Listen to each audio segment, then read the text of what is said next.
Hello students हम कर रहे हैं क्लास 8 का साइंस का मिड टर्म एग्जाम 2026 के लिए। चलिए स्टार्ट करते हैं। सेक्शन ए, क्वेश्चन फर्स्ट है आपका, which micro organism is responsible for converting milk into curd. तो मिल्क से कर्ड बनाने के लिए कौन सा माइक्रो ऑर्गेनिज्म रिस्पॉन्सिबल है, यानी माइक्रो ऑर्गेनिज्म होता है। तो आंसर है इसका लैक्टोबैसिलस। तो लैक्टोबैसिलस एक ऐसा माइक्रो ऑर्गेनिज्म है जो मिल्क से दही बनाने में क्या होता है, हेल्पफुल होता है। क्यों? क्योंकि मिल्क में क्या होता है, लैक्टिक एसिड होता है, ठीक है, वो कन्वर्ट हो जाता है किसके थ्रू, लैक्टोबैसिलस के थ्रू, और कर्ड बन जाती है। नेक्स्ट है, ब्रेड और idli dough rise because of. तो ब्रेड और इडली आपने देखा होगा वो थोड़ी फ्लफी होती है, मोटी होती है, उसका क्या कारण है? तो उसका रीजन है, उसके लिए जो माइक्रो ऑर्गेनिज्म है वो है growth of yeast cell. Yeast cell की ग्रोथ होती है। तो ईस्ट सेल जो है ब्रेड और इडली को फ्लफी बनाने में हेल्प करती है, इसलिए वो राइज हो जाता है। तो ऑप्शन सी करेक्ट आंसर है। नेक्स्ट क्वेश्चन है, the dash is the plant cell help in the process of photosynthesis. Plant cell में जो कौन सी प्लांट सेल है जो फोटोसिंथेसिस में हेल्प करती है? तो इसका आंसर है क्लोरोप्लास्ट। तो क्लोरोप्लास्ट एक प्लांट सेल है जिसके कारण प्लांट फोटोसिंथेसिस कर पाता है, यानी अपना फूड बना पाता है। फोटोसिंथेसिस प्रोसेस से क्या करता है, प्लांट अपना फूड बनाता है, पर फोटोसिंथेसिस में उसकी कौन सी प्लांट सेल हेल्प करती है? तो क्लोरोप्लास्ट प्लांट सेल हेल्प करती है फोटोसिंथेसिस में। नेक्स्ट है, which of the following is a communicable disease. इनमें से कौन सी ऐसी डिजीज है जो एक इंसान से दूसरे इंसान में फैलती है या जानवरों के द्वारा जानवरों में फैलती है? तो उसका करेक्ट आंसर है चिकन पॉक्स। चिकन पॉक्स जो है एक कम्युनिकेबल डिजीज है, जो अगर हम किसी व्यक्ति को जिसे चिकन पॉक्स है उसके साथ उसका खाना खाएंगे या उसके साथ बैठेंगे तो हमारे को भी वो बीमारी हो सकती है। Question fifth, in a dry cell the positive terminal is the metallic tip on the top the carbon rod which is the negative terminal of the cell। तो पॉजिटिव टर्मिनल में क्या है, कार्बन रोड है, और negative terminal में होगा तो bottom of the zinc container. Correct answer होगा ऑप्शन बी। क्वेश्चन सिक्स है, strength of the electromagnet depend on. तो इलेक्ट्रोमैग्नेट जो है उसकी स्ट्रेंथ किस पे डिपेंड करती है? ऑप्शन है nature of the metal used in it, the rod, number of the turn in the coil, और strength of the current flow through the coil. तो यानी पहले का मतलब है कि हम किस तरीके की मेटल का यूज कर रहे हैं, कॉपर की है, एल्युमिनियम की है। दूसरा है हम उसमें कितनी वायर की कॉइल लपेट रहे हैं, यानी कितनी कॉइल्स, नंबर ऑफ कॉइल बढ़ा रही हैं या छोटी हैं। थर्ड है उसमें कितना करंट फ्लो हो रहा है। तो तीनों ही रीजन इलेक्ट्रोमैग्नेट के लिए डिपेंड करते हैं। तो option D is the correct answer. Next question देखते हैं। सेक्शन ए कंप्लीट होते ही हम क्वेश्चन 5 मार्क्स के क्वेश्चन करेंगे। ये क्वेश्चन ज़्यादातर सभी के मिड टर्म के एग्जाम में आते हैं, तो वेरी इंपॉर्टेंट क्वेश्चन है और बच्चे इनकी गलती करते हैं। तो वीडियो को देखते रहें ताकि हम इन क्वेश्चनों को जल्दी से करें और आप देखें इनका क्या आंसर होगा। Question 7, during the dry weather while combing hair sometime we experience hair fly apart, the force responsible for this. तो ड्राई वेदर में जब हम कॉम्बिंग करते हैं तो हमारे को कई बार लगता है हेयर फ्लाइंग होते हैं, ठीक है। तो वो किस फोर्स पे रिस्पॉन्सिबल है? तो इलेक्ट्रोस्टैटिक फोर्स। करेक्ट आंसर है ऑप्शन बी।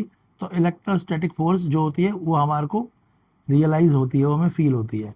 क्वेश्चन 8, ऐसा यूनिट ऑफ प्रेशर। तो प्रेशर की ऐसा यूनिट होती है पास्कल। प्रेशर का फॉर्मूला होता है फोर्स अपॉन एरिया। तो इसका करेक्ट आंसर है option C, pascal. Question 9, high speed wind can. तो हाई स्पीड विंड जो होती है वो क्या कर सकती है? Blow off roof, create a low pressure area, result in the lower air pressure above the roof of the house compare to air pressure below the roof, या ऑल ऑफ अबव। तो क्वेश्चन 9 जो है इसका correct answer है आपका all of above. अगर हवा बहुत तेज चलेगी, विंड स्पीड हाई होगी, तो रूफ भी उड़ सकती है, लो प्रेशर एरिया भी क्रिएट होगा, और जो रूफ का हाउस की है वो उसमें भी एयर प्रेशर ज़्यादा हो जाएगा, यानी ऑल ऑफ अबव। क्वेश्चन 9 का आंसर ऑप्शन डी है। तो तेज हवा चलने से सारे काम होते हैं। Question 10, lightning can occur an opposite charge collide. जो लाइटनिंग है वो अपोजिट चार्ज में कोलाइड होने पे क्या होता है? तो करेक्ट आंसर है इसका, लाइटनिंग होने पे क्या होता है कोलाइड होने से? तो within a cloud collide हो सकती है, बिटवीन द क्लाउड, और बिटवीन क्लाउड एंड ग्राउंड। तो ऑल ऑफ अबव इसका भी करेक्ट आंसर होगा। क्वेश्चन 10 का आंसर है option D. Question 11, when sugar dissolve in water it show. जब शुगर को हम पानी में डिजॉल्व करेंगे तो हमें क्या देखने को मिलता है? तो हमें मिलेगा metal is made up of particle. तो हमें पता है शुगर एक सॉल्यूट है और पानी एक सॉल्वेंट है। जब दोनों मिक्स होंगे तो क्या बनेगा, शुगर सॉल्यूशन बनेगा। तो यानी मैटर जो है किससे बनी है, पार्टिकल से बनी हुई है। ऑप्शन डी करेक्ट आंसर होगा। नेक्स्ट है which of these not a form of matter, इनमें से कौन सी चीज मैटर नहीं है। आपके करेक्ट ऑप्शन दे रखे हैं सॉलिड, लिक्विड, एनर्जी, गैस। तो इनमें जो एनर्जी है वो मैटर नहीं है, क्योंकि हमें पता है मैटर क्या करती है, मैटर ऑक्यूपाई करती है स्पेस। ठीक है, तो इधर को सॉलिड भी स्पेस कवर करता है, लिक्विड भी करता है, गैस भी कवर करती है, मगर एनर्जी नहीं करती। तो ऑप्शन सी इसका करेक्ट आंसर है, क्योंकि नॉट मैटर इनमें से कौन सी नहीं है, तो एनर्जी मैटर नहीं है। जैसे एनर्जी, फीलिंग, रिस्पॉन्सिबिलिटी, ऑनेस्टी, वो कभी भी मैटर नहीं होते। तो ऑप्शन सी से करेक्ट आंसर है। नेक्स्ट देख लेंगे। नेक्स्ट है हमारा सेक्शन बी। सेक्शन बी में हमारे को ए और बी क्वेश्चन 2 है, उसके दो क्वेश्चन दे रखे हैं, क्वेश्चन ए और क्वेश्चन बी। ए में explain why virus are consider different from other micro organism, virus जो है और माइक्रो ऑर्गेनिज्म से कैसे अलग है। और दूसरा क्वेश्चन है name the useful microbes and disease, discuss one way in which it is useful to human, और एक यूजफुल माइक्रोब का नाम बताना है और वो कैसे हमारे लिए हेल्पफुल है। कोई सा भी एक क्वेश्चन करना है, क्वेश्चन 2 में चॉइस में है। फिर क्वेश्चन 3 है आपका describe 2 way to prevent the spread of influenza flu, कौन से ऐसे 2 तरीके हैं जिससे हम इस इन्फ्लुएंजा फ्लू से अपने आप को बचा सकते हैं। क्वेश्चन 4 है what happen a magnetic compass needle when place near the current carrying wire, क्या होगा जब मैग्नेटिक कंपास को हम करंट कैरिंग वायर के पास रखेंगे निडल को। और क्वेश्चन 5 है why does a current carrying wire get warm, current जिस वायर में फैलता है वो गर्म क्यों हो जाती है। तो 4 क्वेश्चन हैं सेक्शन बी के। फिर हम सेक्शन सी करेंगे, और 5 मार्क्स वाले तो करनी है। चलिए फटाफट से हम सेक्शन बी के आंसर्स समझ लेते हैं और कर लेते हैं। ये सेक्शन बी, ये ऊपर क्वेश्चंस हैं, उनके मैंने आंसर्स लिखे हुए हैं, आंसर समझ लेते हैं। तो फर्स्ट क्वेश्चन था virus, why virus are considered different from other micro organism, virus और माइक्रो ऑर्गेनिज्म से कैसे अलग है। तो इसका करेक्ट आंसर है अ वायरस तो characteristic of living organism, virus जो है लिविंग ऑर्गेनिज्म के करेक्टर शो करता है only when inside the body of a host organism. अगर वायरस किसी लिविंग ऑर्गेनिज्म की बॉडी में जाएगा तभी वो लिविंग होगा, और अगर वो किसी लिविंग बॉडी में नहीं जा रहा, बाहर पड़ा हुआ है, तो वो डेड है।